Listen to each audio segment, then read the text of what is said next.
خبر میں خوش آمدید۔ میں ہوں آپ کو سعید قاضی اور میرے ساتھ میرے کو ہوسٹ ہیں میاں شاہد صاحب۔ رن ڈاؤن کشمیر میں حالات کے پیش نظر اب یہ تجویز سامنے آئی ہے کہ یہاں پر کوئی کیا ایک کچھ لوگوں کی کچھ حلقوں کی جانب سے کہ جی کوئی قومی حکومت کا قیام آئے یا نہ آئے یا اس سے کیا ہوگا یہ تو الگ ہے، مگر کیا سیریسنس ہے؟ ہماری جو 2-3 پارٹیاں وہاں پہ الیکشن لڑی ہیں ماشاءاللہ بڑا شفافی الیکشن ہوا ہوگا جس طرح سے وطن عزیز میں ہوتے آئے ہیں، مگر یہ لوگ جسے مقابرہ ڈانس کہیں گے ہم، یعنی جو فرینچ لفظ ہے ڈانس مقابرہ موت کا رقص، یہ آپ what are you celebrating؟ یعنی ایک کہہ رہا ہے آپ نے 3-4 ہزار ارب روپے کی 3,000 ارب روپے کی آپ نے جناب کرپشن کی اور باہر لے گئے، دوسرے کہتے ہیں آپ 147 لے کے آئے، نیچے ایک انریسٹ چل رہا ہے، غلط صحیح کوئی ادھر سے سازش کر رہا ہے، باہر کے لوگ ہیں ایجنٹ ہیں، who knows؟ میں نے پتہ کرنا ہے، یہ گورنمنٹ نے پتہ کرنا ہے، میری گورنمنٹ ہے، اس ملک کے عوام جو ہے وہ 25 کروڑ عوام ہیں، وہ کدھر جائیں؟ تو بات یہ ہے کہ کیا کچھ سیریسنس ہے کہ آپ ایک پیج پہ بیٹھیں پتہ کریں یہ الیکشن یہ ہوا، ہم نے ان مسائل کا حل کیا کرنا ہے، جو لوگوں کی دکھ تکلیف ہے اس کو دور کرنا ہے یا نہیں کرنا؟ یہ تو ہمیں یہ بتا رہے ہیں کہ وہ 3-4 ہزار ارب وہ کھا گئے ہیں، وہ دوسرے کہہ رہے ہیں اور جناب آپ تو ان ریپرزنٹیٹیو گورنمنٹ آپ کی، اور نیچے جو حالات ہیں تو یہ میں ماشاءاللہ اللہ تعالی ہمیں اپنے حفظ و امان میں رکھے۔ اس پہ بات کریں گے سعودی عرب امریکہ اور عراق پر جو حملہ ہوا ہے ایک نیا جنگی محاذ کھلنے جا رہا ہے، اس پہ بات کریں گے۔ کویت کے ساتھ ساتھ بہت سے ممالک پاکستان سے ایک سیکیورٹی ایک ارینجمنٹ پاکستان کے ساتھ کرنا چاہتے ہیں which is I think very positive، اور ہمارے لیے یہ بھی ضروری ہے کہ یہاں کسی طریقے سے امن ہو سکے اور جو ہماری کاوشیں ہیں وہ برابر ثابت ہوں تاکہ یہاں پہ ایک زندگی دوبارہ سے بحال ہو سکے۔ چین جو ہے وہ کیا ایران کی مدد کر رہا ہے؟ ٹرمپ نے کھل کے اب الزامات لگانے شروع کر دیے ہیں، کوئی خاص قسم کے ہتھیار چین نے کیا مبینہ طور پر دیے ہیں؟ ایران کیوں نہ مبینہ طور پر لے؟ اگر اسرائیل ہتھیار ہر قسم کا لے کے چھوٹے چھوٹے بچوں کے گلے کاٹ رہا ہے تو ایران پہ پابندی ہونی چاہیے ہتھیار لینے کی کہ وہ اپنے آپ کو ڈیفینڈ نہ کرے اور کہے آؤ ہم تیار ہیں فوت ہونے کے لیے۔ تو I think this is also very ایک مذاق ہے۔ اور ساتھ ساتھ آخر میں ہم بات کریں گے اس معیشت میں بڑی جان ہے، کس طرح ہم نے نچوڑا، ٹریلینز آف ڈالر یہاں سے نکلتے ہیں، بیچاری پھر بھی زندہ ہے، سسک رہی ہے، اس پہ ہم بات کریں گے۔ آخر میں ہمارے ساتھ ڈاکٹر اکرام الحق ہوں گے۔ مگر میاں صاحب یہ look at the seriousness of your political elite, ایک طرف وہ پھلجھڑیاں آ رہی ہیں، دوسری طرف جو انٹرنیشنل میڈیا ہے وہ ہمارے لتے لے رہے ہیں، ہمارے دشمن سازشیں کر کے ہمارے بارے میں الٹی سیدھی خبریں لگا رہے ہیں، اور یہ اوپر جا کے مزے اڑا رہے ہیں کون بنے گا کروڑ پتی، کون بنے گا وزیر اعظم، خیبر پختونخوا کس کو ملے گا، وہ گلگت بلتستان کس کا ہے۔ ماشاءاللہ بڑے چنگے لوگوں کے ہاتھ آ گئے ہیں میاں صاحب۔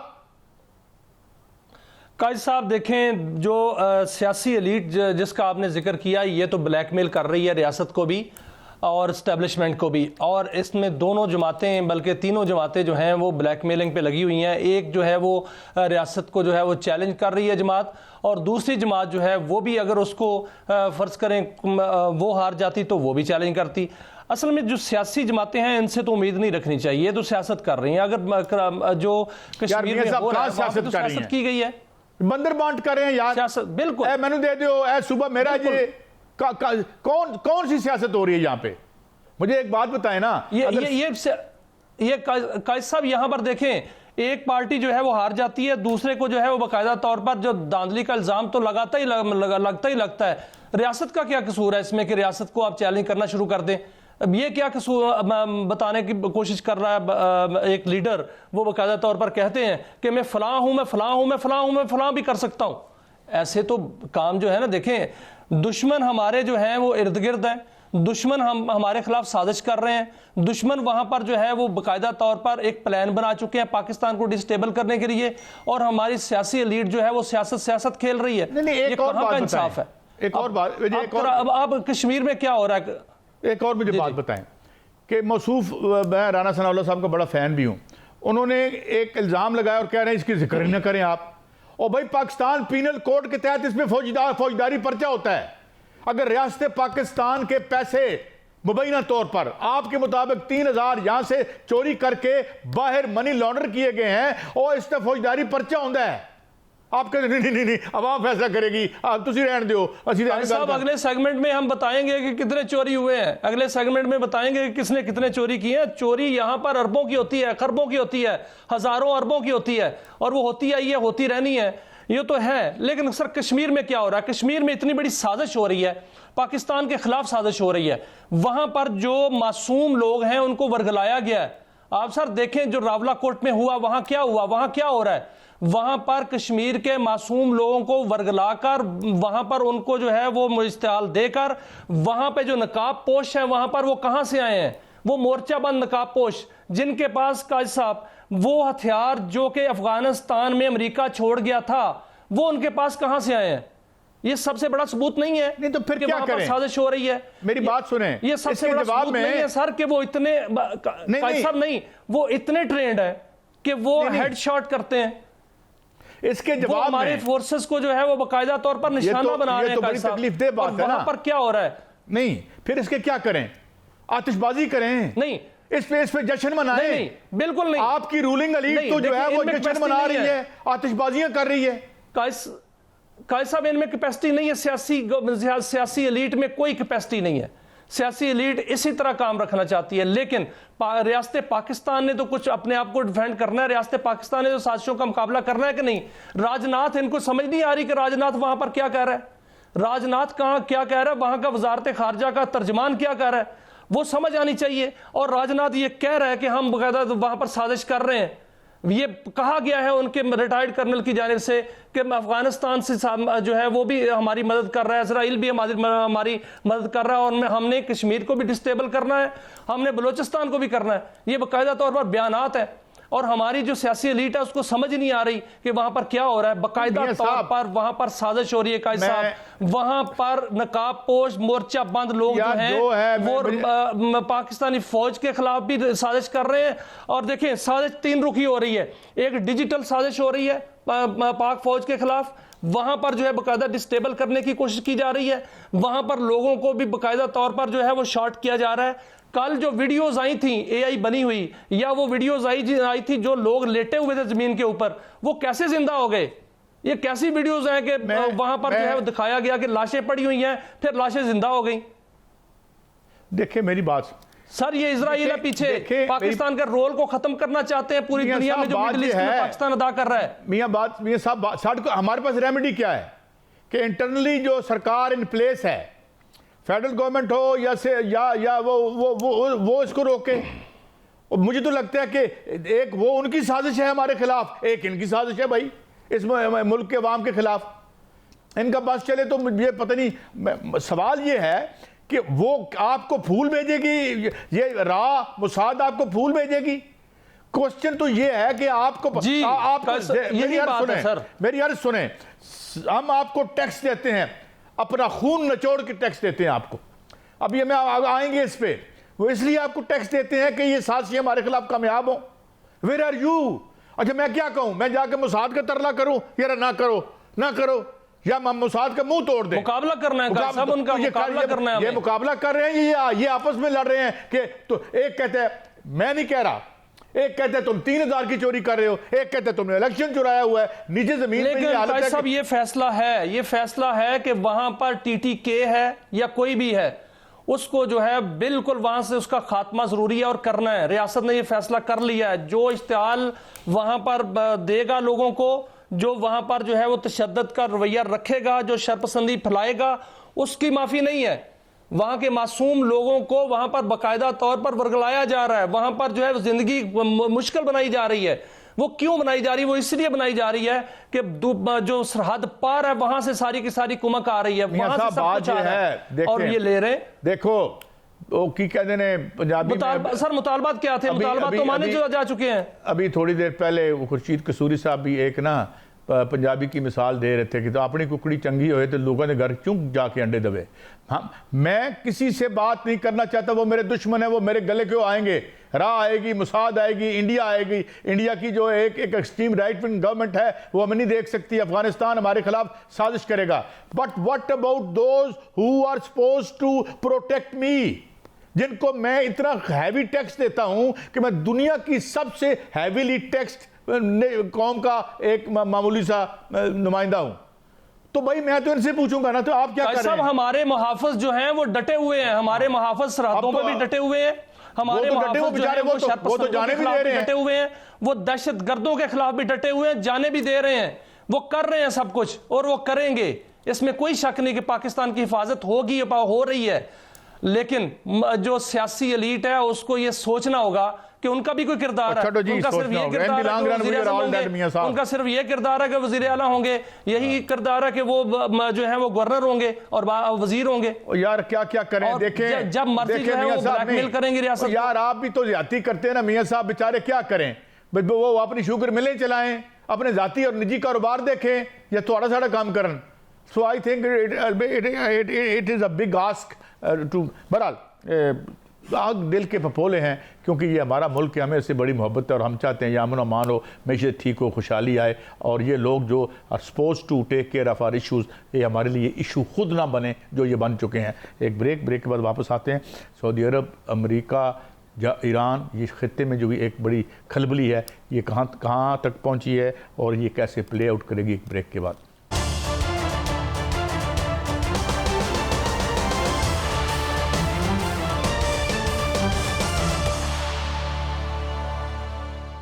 Welcome back.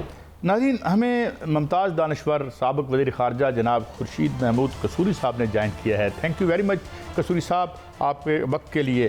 قصوری صاحب, پورا ایک تو سیکیورٹی پیراڈائم چینج ہو رہا ہے. میں ایک اور دیکھ رہا تھا, ایک الائنسز تو وہ ہیں جو اب جی سی سی کنٹریز بنا رہے ہیں, اس میں پاکستان کا بھی ایک پیوٹل رول ہو سکتا ہے, مگر دوسری طرف آج میں دیکھ رہا تھا کہ نئے الائنسز میں جاپان, آسٹریلیا, فلپینز اور کوریا, تو کیا یہ بریک اوے کر رہے ہیں اس security arrangement and set up سے جسے امریکہ بہادر ڈومینیٹ کرتا تھا؟ یہ اب gradually they are breaking away and they have lost faith in that security arrangement. جناب قصوری صاحب, یہ دس از probably an overstretch or an exaggeration, لیکن یہ بات کلیئر ہے کہ امریکہ بڑی دیر سے جب سے پریزیڈنٹ ٹرمپ آیا ہے, وہ نیٹو ہو, جاپان ہو, کوریا ہو, انہیں کہہ رہے خرچہ تم برداشت کرو, ہم تمہیں نہیں پیسے دیں گے. وہ زمانہ گیا کہ ہم تمہارے دفاع پہ خرچ کریں گے.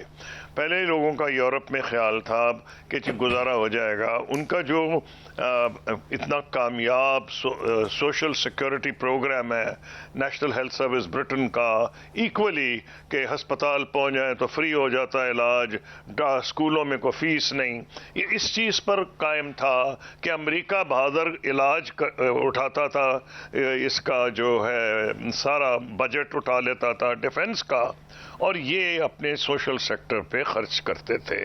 تو ماڈل بن گئے تھے. یہ پریزیڈنٹ ٹرمپ نے آ کے کہا, ان کی اپنی وجوہات تھیں کہ یہ ہم برداشت نہیں کریں گے, اور انہوں نے آ کے ان ریئلسٹکلی کہا 5% آف GDP آپ خرچ کریں. اس کے اندر کئی لوگوں کا ہارٹ فیل ہونے لگا, لیکن پھر 3.5 کے اوپر جرمنی واحد ملک ہے جو پہنچ گیا ہے. برطانیہ کو کہہ رہا ہے ہم کوشش کریں گے 3% پہ پہنچنے کی. اس کے علاوہ انہوں نے گول دیا 5%. نمبر 2, جو گلف میں ہوا ہے, گلف کوآپریشن کاؤنسل, یہ کوئی ملک اندھا نہیں ہے. انہوں نے یہ ایک چیز اور دیکھ لی کہ جس قسم کی آج کل نئے ویپنز آ گئے ہیں, particularly loitering munitions which can hang in the air for a long time and then go and hit the target, یعنی ہوا میں معلق رہتے ہیں یا گھومتے رہتے ہیں ویپنز, اور وہ اپنے ٹارگٹ پہ جا کے لگ جاتے ہیں. یہ ویپنری جو نئی آئی ہے, اس نے نیا ڈائمنشن ایڈ کر دیا ہے وار میں, جو یوکرین میں بھی نظر آیا ہے. تو ہوا یہ ہے کہ جب امریکہ نے انہوں نے دیکھا کہ گلف کوآپریشن کاؤنسل میں بھی ایران جو کہ ایک مڈلنگ پاور ہے, امریکہ سپر پاور ہے, لیکن اس طرح دفاع کر نہیں سکتا تھا, کیونکہ ایران کہتا تھا تم ہم پہ حملہ کرو گے, ہم ان پہ حملہ کر دیں گے, تمہارے اڈوں پہ اس بہانے وہ سارے کہ ہماری جان. ان میں تو ایک بحث شروع ہوئی ہے جو آج کل چھپی ہوئی ہے, کیونکہ ایران یہ امریکہ اتنی بڑی طاقت ہے کہ گلف کوآپریشن کاؤنسل کے ملک اوپنلی تو نہیں کہہ سکتے ہماری جان چھوڑو, لیکن وہ کر یہ رہے ہیں کہ آہستہ آہستہ آلٹرنیٹیوز بھی بنائے جا رہے ہیں. اگر آپ پوچھیں گے تو بتاؤں گا, تو آلٹرنیٹیوز بنا رہے ہیں وہ, لیکن امریکہ نہ وہاں سے اس طرح غائب ہو جائے گا اب ایران کی خواہش ہے کہ وہ غائب ہو جائے، لیکن وہ کس حد تک غائب ہوگا دوسری بات ہے۔ آپ نے پوچھا کوریا جاپان، یہ اور چیز ہے۔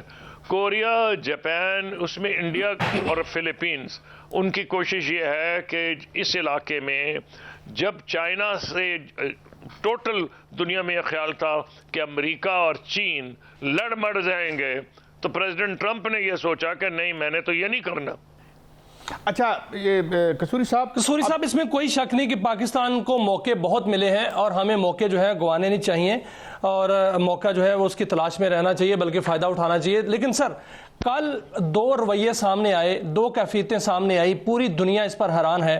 ایک جانب جو ہے وہ ٹرمپ جو ہے وہ نیتن یاہو کو باقاعدہ ڈانٹ رہے ہیں اور ان کو کہہ رہے ہیں کہ مجھے ڈکٹیشن مت دو، ان کو یہ کہہ رہے ہیں کہ میں جنگ سے جو ہے وہ آپ مجھے نکلنے نہیں دے رہے۔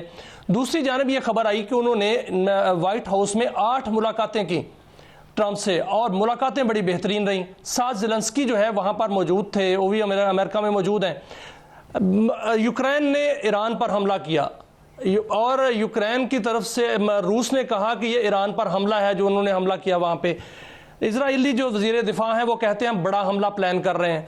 تو سر، کیا یہ کوئی بڑی گیم تو نہیں بن رہی، یا واقعتاً ٹرمپ جو ہیں وہ اس سے جو نیتن یاہو ہیں اس سے تنگ آ چکے ہیں، اس سے جان چھڑانا چاہ رہے ہیں، یا وہ ایک نئی گیم کا حصہ بن رہے ہیں کہ ادھر سے یوکرین حملہ کرے، ادھر سے اسرائیل حملہ کرے، اور درمیان سے جو ہے امریکہ بھی حملہ کرے؟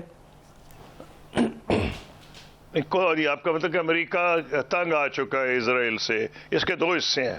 ہاں، امریکہ کی پبلک کی اکثریت تنگ آ چکی ہے، اس طرح اور تو اور یہودی تنگ آ چکے ہیں، نوجوان یہودی، لکھاری یہودی، کئی پولیٹیشنز یہودی۔ ممدانی کا نیو یارک میں الیکٹ ہو جانا معجزے سے کم نہیں ہے۔ اس کو ہندوؤں نے بھی سپورٹ کیا، مسلمانوں نے بھی کیا ہے، اور یہودیوں نے بھی کیا ہے، کیونکہ ان کا اینگل ان کا نعرہ افورڈیبلٹی تھا۔ تو سب سے بڑی جو چینج آئی ہے واقعتاً اسرائیل کے بارے میں امریکہ میں اتنی زبردست چینج آئی ہے کہ وائس پریزیڈنٹ وانس یہ رسک لے رہے ہیں، کیونکہ ان کا سیاسی مستقبل لگا ہوا ہے اس کے اوپر، ایٹ اسٹیک ہے۔ 2 گروپس بن گئے ہیں، ایک one is led by the secretary of state United States کے جو ہیں، اور دوسرے ہیں ان کے vice president. Secretary of state جو ہیں امریکہ کے، وہ اس گروپ کو لیڈ کر رہے ہیں کہ جی ہم اس سے ملیں گے، اس سے ملیں گے، ایران کو اپنی ایک حد سے آگے نہیں بڑھنے دیں گے، نیوکلیئر ویپنز، یعنی جو نعرے بازی ہوتی ہے۔ وائس پریزیڈنٹ وانس نے اپنا کیریئر ان لوگوں کے ساتھ لگا دیا ہے جو سمجھتے ہیں اسرائیل امریکہ کے لیے خطرہ ہے، یہ جنگ اسرائیل کی ہے، امریکہ کی نہیں۔ تو آپ جب سوال پوچھ رہے ہیں اس کا جواب اتنا آسان نہیں۔ امریکہ ڈیوائیڈڈ ہو گیا ہے۔ سب سے بڑی اگر ڈیفیٹ اسرائیل کی آپ مجھے پوچھیں اس جنگ کا امیجیٹ کیا ہوگا، وہ تو بات کی بات ہے۔ جو دھکا لگ گیا اسرائیل کو، نوجوان یہودی آتے تھے دنیا سے جیسے کوئی ایک میجک لینڈ میں جا رہے ہیں، پرومسڈ لینڈ میں جا رہے ہیں، ہزاروں سال سے پرومسڈ وہاں جا رہے ہیں، اپنے گھر چھوڑ کے جا رہے ہیں، جہاں صحراؤں میں رہ رہے ہیں جیسے شروع میں ہوا۔ اب ان کا رومانس ختم ہو گیا ہے۔ جس قسم کی جینوسائیڈ ہوئی ہے، جس قسم کی تباہی اسرائیل میں آ رہی ہے، وہاں سے جو یہودی روس، پولینڈ، امریکہ سے گئے تھے وہ واپس بھاگ رہے ہیں۔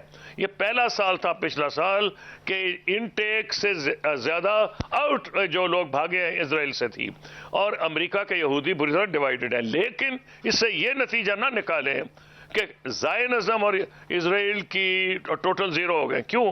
کہ دونوں جو بڑی پارٹیز ہیں، ریپبلکنز اینڈ ڈیموکریٹس، بدنصیبی کی یہ بات ہے، اور یہی پیکیولیرٹی ہے امریکن سسٹم کی جو لوگوں کو سمجھ نہیں آتی کہ اتنا سا ملک ہے، مشکل سے دوربین میں نظر آتا ہے اسرائیل، اس کی اتنی طاقت کیسے ہے؟ تو ان کی جو فیور میں ہے وہ ہے کرسچن زائنسٹ اور یہودی زائنسٹ۔ پرابلم کیا ہے؟ عام یہودی تو خلاف بھی ہو جائے جنہوں نے ممدانی کو سپورٹ کیا، لیکن جو عرب پتی ہیں جو اسرائیل، وہ سپورٹ کر رہے ہیں اسرائیل کو ایٹ اینی کاسٹ۔ اب یہ کیوں کر رہے ہیں؟ کیا ان کا عقیدہ ہے کیا اس میں یہ ملٹری انڈسٹریل کمپلیکس کا حصہ ہے؟ یہ آج کی بات نہیں ہے، یہ ایک لمبی بحث ہے، لیکن آپ کا چھوٹا جواب یہ ہے اسرائیل کے سپورٹرز اور فالوورز ابھی بھی ہیں، حالانکہ اسرائیل سے جان چھڑانے کی سب سے بڑی مثال آپ کے سامنے، جو کہ اتنا بڑا امریکن کینڈیڈیٹ الیکشن سیاستدان جیسے وائس پریزیڈنٹ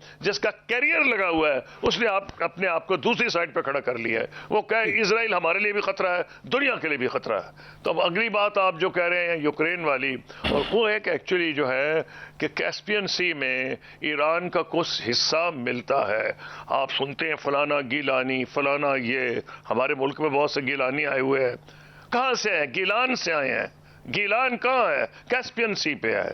کیسپین سی جو ہے وہاں یہ جو اب وہ ان کی روس کی اور ان کی جو آپس کی تجارت تھی، کئی لوگوں کا خیال ہے کہ ویپنز بھی وہیں سے آتے تھے، اسی لیے شاید یوکرین نے یہ کام کیا ہے، اور یوکرین جا کے نتھی ہو گیا ہے گلف کوآپریشن کاؤنسل کہ ہم آپ کو ڈرونز کے مقابلے میں جو آپ پہ ایران فائر کرتا ہے ہم آپ کی مدد کریں گے۔ اچھا، آپ کو پتہ ہے، معافی چاہتا ہوں اس لیے ایک نیا تھیٹر کھل گیا ہے وار۔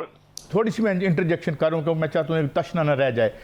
چائنا ایران کے تعلقات بڑے پہلے پس منظر میں تھے، اور بڑا پروناؤنسڈ اعتراضات آ رہے ہیں کہ چائنا نے پرووائڈ کیا ہے کچھ ایسا ملٹری ایکوپمنٹ، اور جو حملے ہیں، اور خاص طور پر جو ایک نیا ان کا وہ آیا ہے الحدید سم تھنگ 110 جسے وہ روک نہیں پا رہے، تو اب یہ کیا میزائل گیم چینجر ہے؟ اور ایک اور بات بڑی ہے یہ کہ کیا یہ ہزیمت تو ہے، ایک حوالے سے ہزیمت تو ہے امریکہ بہادر کی، تو وہ کیسے اس کو سٹمک کریں گے، کیسے ایکسٹریکیٹ کریں گے، یا یہ ایک لانگ ڈران ایک گند پڑا ہی رہے گا؟ قصوری صاحب جی، اس کا یوں ہے کہ آپ نے جو پوچھا ہے کوئی نئی بات نہیں ہے، جو کچھ دیر پہلے، کچھ مہینے یا 1.5 سال پہلے امریکہ نے، چائنا نے جی پی ایس جو امریکن سسٹم تھا اس سے جان چھڑا کے بیدو میں چلا گیا۔ بیدو ہے چائنیز سسٹم اور لیٹسٹ ہے، اور وہ ساری تصویریں بہت ایکوریٹلی ان کو نظر آ جاتی ہیں سیٹلائٹ سے، جو چائنیز سسٹم ہے۔ نمبر 2، کئی لوگوں کا یہ بھی خیال ہے کہ وہ تو سیٹلائٹ امیجری دیتے ہیں، اور روس ٹارگٹنگ میں بھی مدد کرتا ہے ان کی، کیونکہ روس یہ سمجھ رہا ہے جتنی دیر اس کو پریزیڈنٹ ٹرمپ پہ امید تھی کہ وہ جنگ روکیں گے اور زیلنسکی کو قابو میں رکھیں گے، تو اس وقت وہ کہہ رہا تھا کہ اگر آپ نہ سپورٹ کریں زیلنسکی کو تو ہم ایران کو نہیں سپورٹ کریں گے۔ یہ پیچھے در پردہ بات ہو رہی تھی، سچی بات ہے یا نہیں مجھے نہیں پتا، لیکن یہ بہت دیر سے بحث چل رہی تھی۔ لیکن اب تو کلیئر ہو گیا ہے کہ یورپ ڈٹرمنڈ ہے کہ جو یوکرین میں کہ جنگ میں وہ روس کو سزا دے گا، اس کی کیا قیمت آباد۔ یہ اکیلا یوکرین نہیں لڑ رہا، اس کے پیچھے امریکہ کے وہ لوگ جو ایک خاص طبقہ ہے وہ بھی اس کے پیچھے، جو ایکسٹریمسٹ ہیں، جو خلاف ہیں روس کے، ایک وہ تب نیو کونز آپ ان کو کہہ سکتے ہیں، نیو کونز جو ہیں روس کے خلاف ہیں۔ اور لیکن یورپ جو ہے، وہ خاص طور پر جرمنی، وہ تو بڑا ڈٹرمنڈ ہے، وہ سمجھتے ہیں کہ یوکرین ان کی فرسٹ لائن آف ڈیفنس ہے، یوکرین ان کا دفاع کر رہا ہے، اگر یوکرین فارغ ہو گیا تو وہ فارغ ہو جائیں گے۔ وہ نپولین کی وارز بھولے نہیں ہیں فرانس والے، اور ان کو پتہ ہے کہ نپولین کا بیڑا غرق جو ہوا تھا وہ اس جگہ پہ ہوا تھا، وہ ادھر سے ہی گیا تھا، اور جب روس پہ اس نے حملہ کیا ہے تو کسی نے کہا تھا کہ فلاں فلاں جنرلز اس کے پاس ہیں، لیکن روس کے پاس بھی ایک بڑا جنرل ہے، جنرل فلانا فلانا، اور جنرل ونٹر نے نپولین کی فوجیں تباہ کر دی تھی، اور یہی چیز سیکنڈ ورلڈ وار میں بھی ہوئی تھی۔ تو یہ جو آپ دیکھ رہے ہیں یوکرین کی جنگ، یہ اکیلے یوکرین کی نہیں ہے، یہ پورے ویسٹرن یورپ کی جنگ ہے، جس کو موسٹ یعنی گریٹ پاز اگر یورپ کی آج گنے، فرانس، جرمنی، برطانیہ، یہ تینوں یوکرین کو سپورٹ کر رہے ہیں۔ امریکہ میں ایک لابی ہے جو نیو کونز کی ہے، وہ بھی اس کے پیچھے ہے۔ تو اس لیے یہ جنگ جو ہے اسی لیے ختم نہیں ہو رہی، 4 سال پہ آ گئی ہے۔ اگر یہ اکیلی یوکرین کی اور روس کی جنگ ہوتی تو بہت دیر پہلے ختم ہو گئی ہوتی۔ روس لڑ رہا ہے سارے ویسٹرن الائنس سے، نیٹو سے لڑ رہا ہے، تو خطرات تو ہیں، خطرات تو یہ بھی ہیں، 2 جگہ پہ خطرہ ہے۔ اب آپ نے خطرے کی پوچھ لیا، خدا نہ کرے کیسا ہو کہ اگر امریکہ کچھ بھی نہیں کر سکتا، میں نہیں سمجھتا ایسا، خدا نہ کرے ایسا ہو، تو کئی لوگ کہتے ہیں کہ وہ ڈیسپریشن میں آ کے جو لمیٹڈ سٹرائکس ہیں ٹیکٹیکل نیوکلیئر ویپنز کی خاص جگہوں پہ کرے گا جہاں ان کے کچھ نیوکلیئر ریلیٹڈ کارخانے ہیں، اور روس حملہ کرے گا یوکرین پہ اسی قسم کا، اگر باز نہ آیا ویسٹرن یورپ سپورٹ کرنے میں تو یہ اس دن خدا کرے ایسا دن کبھی نہ آئے، کیونکہ اگر ایک دفعہ یہ ریت شروع ہو گئی کہ nuclear weapons even if they are tactical it will be a total disaster for the world, کیونکہ اس کے جو افیکٹس ہوں گے، ایک چھوٹی چیز اگر برداشت ہو گئی تو پھر ہیروشیما بھی تو ہو سکتا ہے نا دوبارہ۔ تو میرا خیال ہے کہ نہ روس کرے گا نہ یہ امریکہ کرے گا، اور بلکہ اب کئی تھنکرز یہ کہنے لگے ہیں کہ نیوکلیئر ویپنز آر یوز لیس، اور وہ دلیل یہ دے رہے ہیں کہ اگر روس جیسا ملک نیوکلیئر ویپنز نہیں یوز کر سکا یوکرین کے خلاف تو کس وقت وہ یوز کرے گا؟ تو ایک نئی ڈیبیٹ شروع ہو گئی ہے کہ نیوکلیئر ویپنز کا فائدہ ہی کچھ نہیں۔ میں اس پہ نہیں اگری کرتا، یہ ہر ملک سوری صاحب نئی ڈیبیٹ بھی ہے اور نیا محاذ بھی کھل گیا ہے۔ سر 3 سوال، چھوٹے چھوٹے 3 سوال کروں گا۔ آپ نے نئی ڈیبیٹ کی بات کی ہے، ایک نیا محاذ بھی کھل گیا ہے سعودی عرب کے ساتھ حوثیوں کا، اور پھر سعودی عرب نے امریکی افواج کے ساتھ مل کر جو ہے وہ عراق پہ بھی کچھ تنظیموں پر حملہ کیا ہے۔ تو یہ جنگ پھیل نہیں جائے گی کہ امریکہ اور سعودی عرب مل کر جو حملے کر رہے ہیں، اور ادھر حوثی جو ہیں وہ سعودی عرب پر حملے کر رہے ہیں، ادھر محاذ ایک امریکہ اور ایران کا کھلا ہوا ہے۔ دوسرا سر یہ ہے کہ پاکستان کی جانب عرب ممالک دیکھ رہے ہیں، جس میں آج کویت کے وزیر خارجہ پاکستان میں موجود ہیں۔ یہ بھی خبر آئی تھی کہ کویت نے پاکستان کے ساتھ دفاعی معاہدے کی باقاعدہ منظوری بھی دے دی ہے۔ آج ان کے وزیر خارجہ ہمارے نائب وزیر اعظم وزیر خارجہ کو ملے ہیں، باقاعدہ طور پر مذاکرات ہوئے ہیں، اور اس میں ترجمان وزارت خارجہ نے کہا ہے کہ دفاع پر بھی بات ہوئی ہے۔ تو کس طرح کے ارینجمنٹ آپ دیکھ رہے ہیں کہ آئندہ آنے والے دنوں میں کیا جو عرب ممالک ہیں جس میں کویت ہے، قطر ہے، بحرین ہے اور مصر ہے، وہ پاکستان کی سیکیورٹی امبریلا لے سکتے ہیں؟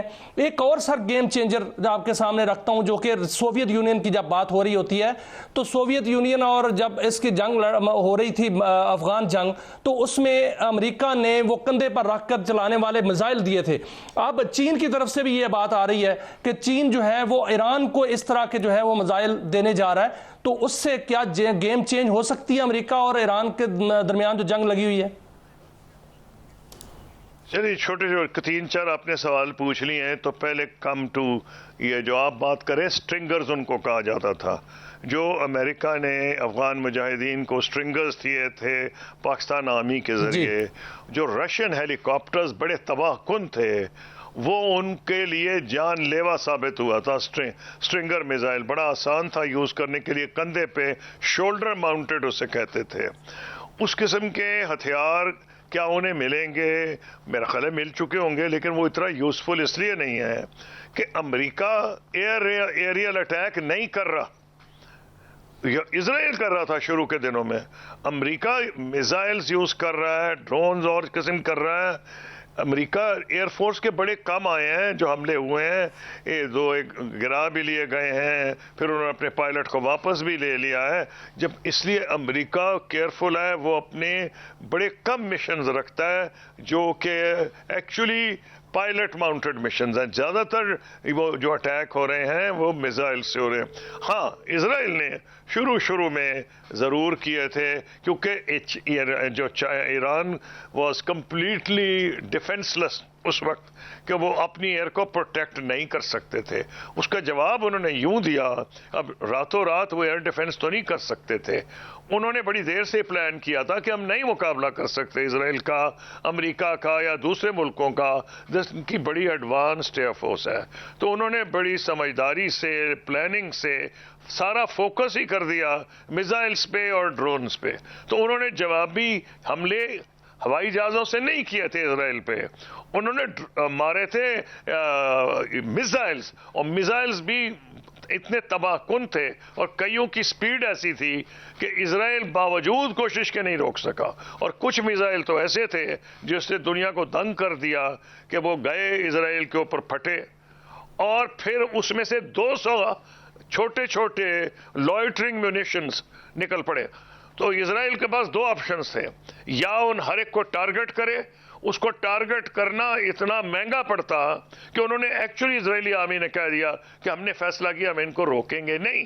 تو ایران نے جو اپنا حملہ کیا تھا ہوائی جہازوں سے نہیں کیا تھا, میزائل سے کیا تھا. شولڈر فائرڈ اسٹرنگر میزائل وہاں کامیاب ہوگی. اگر میجر اٹیک ہو ایران پہ جس کے اندر ہوائی جہاز یوز ہوں, میرا خیال ہے کہ ایسا شاید امریکہ نہیں کرے گا. سب سے بڑی بات یہ, اور اللہ کرے جو آپ نے کہا ہے کہ یہ کہیں ٹیکٹیکل نیوکلیر ویپنز استعمال نہ ہوں, اور اس سے پہلے خورشید محمود قصوری صاحب بہت شکریہ for your very precious time and your very enlightening analysis of this very complex situation. ناظرین ایک بریک ہے, بریک کے بعد حاضر ہوتے ہیں, دیگر ایشو ہیں ان پہ بات کریں گے ایک بریک کے بعد.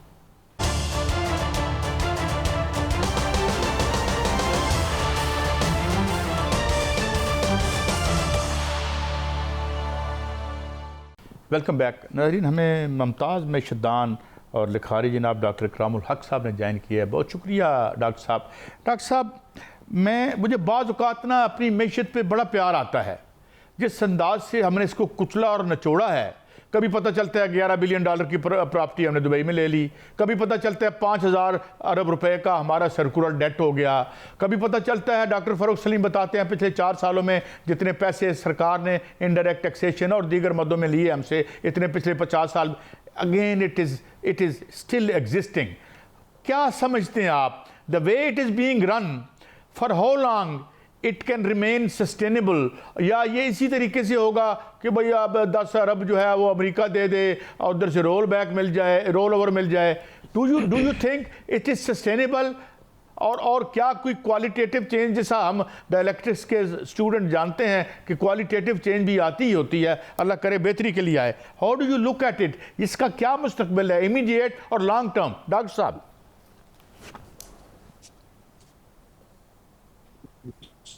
بہت شکریہ. میرا خیال ہے کہ جس طرف ہم جا رہے ہیں وہ تو زیادہ دیر سسٹینیبل نہیں ہو سکتا, اور جلد ہی جیسے آپ دیکھ رہے ہیں کہ بہت سے ملکوں میں یوتھ جو ہے وہ خاص طور پر فرسٹریٹ ہو رہی ہے.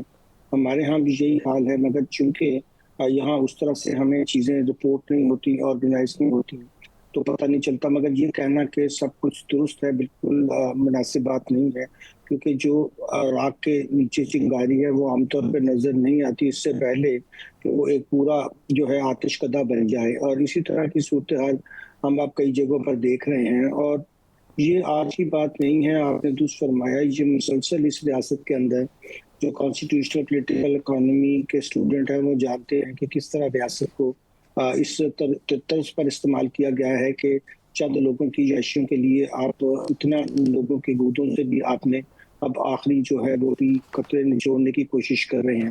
تو یہ تو بالکل چلنے والا نہیں ہے, اور اب آپ دیکھیں گے کہ بہت مشکلات کی طرف ہم آنے والے دنوں میں جا سکتے ہیں. جی میاں صاحب, صاحب میرے سامنے ایک حقائق پڑے ہوئے ہیں. کیا پاکستانی معیشت جو ہے وہ اسی طرح جس طرح آپ نے کہا کہ ہم مشکلات کا شکار ہو سکتے ہیں بہت زیادہ, میرے سامنے کچھ حقائق پڑے ہوئے ہیں, کچھ اعداد و شمار پڑے ہوئے ہیں کہ 5 برسوں میں جو بجلی گھر ہیں ان کو 13,397 ارب روپے کی ادائیگیاں کی گئی ہیں, جن میں 6,121 ارب روپے جو ہیں وہ صرف بجلی کی قیمت ہے, اور جو کیپیسٹی پیمنٹ ہے وہ 7,275 ارب روپے ہے. بجلی کی قیمت جو پیداواری لاگت ہے وہ کم ہو رہی ہے, کیپیسٹی بڑھ رہی ہے. تو کیا یہ کیپیسٹی سے جان چھڑائی جا سکتی ہے؟ کیونکہ اگر کیپیسٹی نہ ہو تو بجلی کی قیمت تو بہت کم ہے, اور کیپیسٹی پہ کیپیسٹی دینے میں 13,000 ارب روپے جو ہیں وہ خرچ ہو گئے اور وہ عوام کی جیبوں سے نکالے گئے. جی بالکل. دیکھیے مسئلہ یہ ہے کہ ایک تو یہ حقائق بالکل سامنے نہیں لائے, اور 8-9 گھنٹے پہلے آپ کو پتہ ہی ہے کہ سینٹ کے اندر بھی جو معاملات ہوئے تھے پچھلے دن, اس کے رپورٹ بھی یہ ظاہر کر رہی ہے کہ جو نیپرا سے تفصیلات مانگی گئی ہیں وہ ان کے پاس ہے ہی نہیں. اب یہ ادارے کس لیے رکھے ہوئے ہیں اگر وہ آڈٹ نہیں کر سکتے, اگر وہ جو حقائق ہیں وہ سامنے نہیں لا سکتے؟ ابھی تو اس رپورٹ میں ان حقائق کا ذکر ہی نہیں ہے کہ یہاں پلانٹ جو تھے وہ ایون ریڈی ٹو پروڈیوس بھی نہیں تھے, اور ان کو کیپیسٹی چارجز دیے گئے. یہ کیپیسٹی چارجز تو تب تھے جب وہ بالکل تیار ہوتے اور ہم پھر کہتے ہیں کہ جی ٹھیک ہے ہم نے نہیں بھی بجلی لی تو ہم نے ہر حال میں کیپیسٹی چارجز دینے ہیں. اب ان لوگوں کے بارے میں کوئی بات نہیں ہوتی جنہوں نے جانتے بوجھتے کہ ہماری اوور پروڈکشن ہو چکی ہے الیکٹریسٹی کی، پھر بھی نئے نئے پلانٹس جو ہیں ان کو منظور کیا اور کک بیکس لیے. اور یہ ایک اتنا بڑا اسکینڈل اب بن گیا ہے کہ پاکستان میں اس کا پورا جو کمرشل رسک ہے وہ لوگوں پہ اور ٹیکس پیئرز پہ ہی انہوں نے منتقل کر دیا ہے. اب یہ آپ نے لیکن سر نیپرا کس مرض کی دعا ہے؟ وہاں پر جو چیئرمین ہیں وہ ان کا سنا ہے کہ وہ 32 لاکھ لے رہے ہیں، لیکن سر جو نیپرا ہے اور ریگولیٹر ہے وہ کیوں اس پر عمل درآمد نہیں کرتی؟ اس کے چیئرمین جو ہے 32 لاکھ لے رہے ہیں، ان کے جو ممبرز ہیں وہ بھی لاکھوں میں تنخواہیں لے رہے ہیں.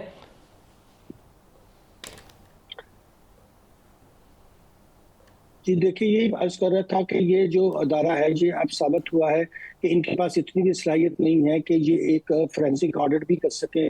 اب انہوں نے فرمایا کہ یہ ہم باہر سے کروائیں گے تو پھر ہمیں کیا ضرورت اتنی بڑی بڑی تنخواہیں آپ کو دینے کے اگر آپ کی ان ہاؤس کیپیسٹی ہی نہیں ہے کہ آپ ان کا فورینسک آڈٹ کر سکیں. اب میں سمجھتا ہوں کہ یہ بالکل ہی بہت برا وقت ہے کہ جب لوگ مشکلات میں ہیں، جنگ کی وجہ سے بھی انفلیشن بہت زیادہ اور بڑھنے والی ہے، اور آپ دیکھ رہے ہیں کہ ڈیزل کی پرائس اب کہاں جا رہی ہے اور یہ 500 تک جانے کا خطرہ ہے. ابھی حفیظ پاشا صاحب نے بھی پچھلے دنوں اس کے اوپر بات کی ہے ٹی وی چینل پہ. تو ایک طرف تو آپ اس طرح اپنی اکانومی کے اندر امپورٹ کر رہے ہیں انفلیشن کو اور یہ اس کے اندر پیٹرولیم لیوی لگا کے، اور دوسری طرف یہ جو آئی پی پیز ہیں ان کو بلا وجہ جہاں ان کی نہیں بھی رقم ڈیو بنتی اس کو دے رہے ہیں. پھر ظاہر ہے کہ جب آپ لیٹ پیمنٹس ہوتی ہیں تو پی ایس او کا کرائسس دیکھ لیجئے کہ کتنا بڑا سرکولر ڈیٹ کریٹ، تو ایک پورا ویشیس سرکل ہے جس نے پاکستان کو گھیر رکھا ہے. اور جب تک ہم اس سے نجات حاصل نہیں کریں گے تو کسی طرح سے ہماری صنعتی ترقی کیا عام آدمیوں کی زندگی بھی، لوگوں کی زندگی بھی اور زیادہ مشکل ہونے والی ہے. اچھا ڈاکٹر صاحب یہ بتائیں، یہ تو خیر اب میرے خیال میں بات ہی کرنی چھوڑ دی ہے. میں ویسے ضمناً ایک بات کر دوں آپ کو، ایک بڑے ہمارے کل بھی خبریں آئی تھیں، میں نام تو نہیں لیتا، مگر ایک بڑے انسٹیٹیوشن کے ہیڈ ہمارے پارلیمنٹری انسٹیٹیوشن کے ہیڈ کی میں گاڑی کی قیمت دیکھ رہا تھا تو 90 ملین آئی ہے. میں نے ابھی نیٹ پہ مار کے دیکھا ہے اور میرا خیال ہے انہوں نے اس کو تسلیم بھی کیا تھا. چلیں یہ تو ایک چھوٹی سی، it is not even a tip of iceberg. کیا کتنا بڑا کام کرنا پڑے گا کسی کو بھی آ کے، اگر کوئی if anybody means good کہ یار یہ اس کو انڈو کریں، اول تو پہلے تو ڈھونڈیے ہم مہذبت سے کہ نیچے جو اسے انڈو کر سکے حکمران اشرافیہ میں.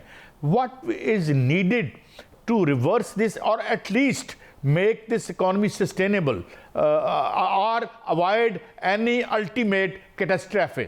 ڈاکٹر صاحب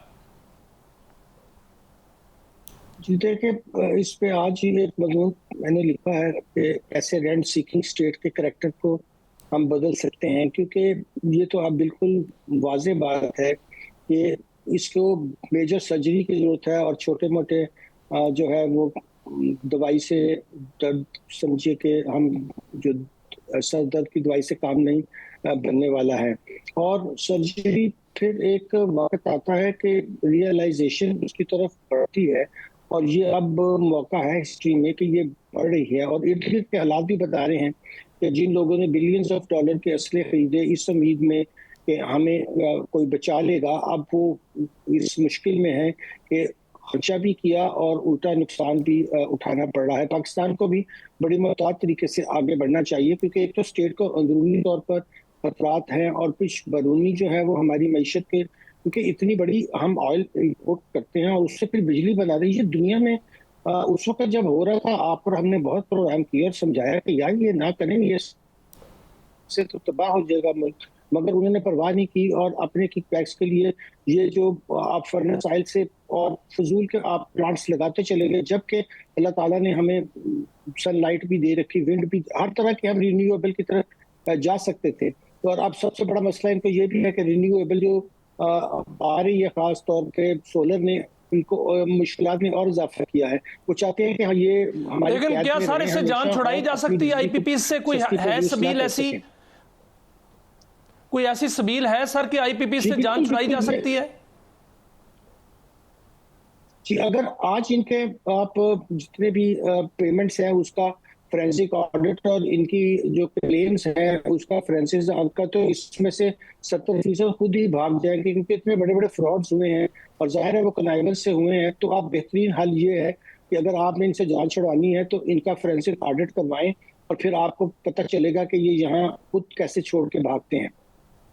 اچھا ڈاکٹر صاحب، یہ عام طور پہ آرگیومنٹ دیتے ہیں جی وہ انٹرنیشنل کورٹ میں ہم مارے جائیں گے، یہ ہو جائے گا، ہم نے تو جو معاہدے کیے ہیں، ہم تو وہ عالمی دنیا ہم پہ حملہ آور ہو جائے گی. ایک اس قسم کی نیریٹو ہمارے وزراء کرام اور دیگر لوگ بیان فرماتے ہیں. تو کیا یہی ہے سلسلہ، یا اس کے ہم وی ڈو ہیو ریمیڈیز؟ اول تو کوئی ریولوشنری ریمیڈی ہو تو ہم نے دیکھا ہے کہ ایک دن میں سارا قرضہ اٹھا کے لینن نے باہر پھینک دیا تھا 1917 میں یا 1978 میں نور محمد ترکی نے. تو مگر اگر اسی میں دیکھتے ہیں کہ بھئی تو یہ کیا درست نیریٹو ہے کہ نہیں جی ہم تو قتل ہو جائیں گے اگر ہم نے یہ 2 نمبر مال دینا بند نہ کیا تو؟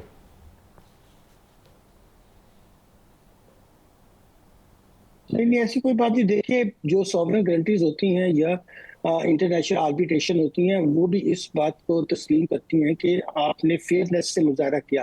اگر ہم فیئرنیس ان کی جو ہے وہ ثابت کریں گے تو اتنی انفیئرنیس تھی ان کے پارٹ پر، تو پھر تو کوئی وجہ ہی نہیں ہے کہ ہمیں کوئی نقصان ہو. ہاں، یہاں جو محنت درکار ہے جس کا میں پہلے بھی ذکر کر رہا تھا، وہ یہ ہے کہ ہم انہیں ایکسپوز کریں کہ ان لوگوں نے اپنے کانٹیکٹس کے باہر جا کر ہمیں ریاست کو بہت نقصان پہنچایا. اس کے لیے یہ جو آپ جن لوگوں کا ذکر کر رہے ہیں، جو یہ بیانیہ پیش کرتے ہیں، وہ ان کے ساتھ ہینڈ ان گلو ہیں. تو وہ کیوں کریں گے یہ کام؟ یہ تو عوامی آواز آپ اٹھائیں گے، میں اٹھاؤں گا، اور لوگ اٹھائیں گے کہ جی ٹھیک ہے یہ سوورن بھی ہو، چاہے اس کی باہر بھی آربیٹریشن ہو، لیکن اگر پہلے ہم انہیں ایکسپوز کریں، جیسا میں عرض کر رہا تھا کہ فورینسک آڈٹ اگر آج ہو جائے تو پھر باہر کے ادارے بھی کہیں گے کہ انہوں نے پاکستان کے ساتھ اتنی زیادتی کی ہے کہ الٹا یہ پاکستان کو ڈیمیجز ادا کریں.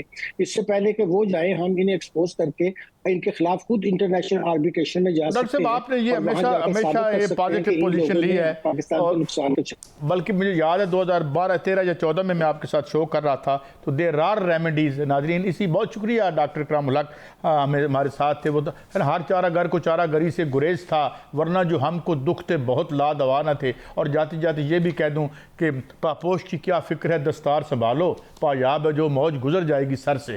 یہ تھا ڈاکٹر صاحب نے جو ہمیں بتایا کہ ہمیں یہ ٹھیک کر لینا چاہیے، ہم کر سکتے ہیں اور ہم اس ڈیزاسٹر سے نکال سکتے ہیں قوم کو. اجازت دیجیے، یہ تھا ہمارا آج کا پروگرام. کل ملیں گے. اللہ حافظ.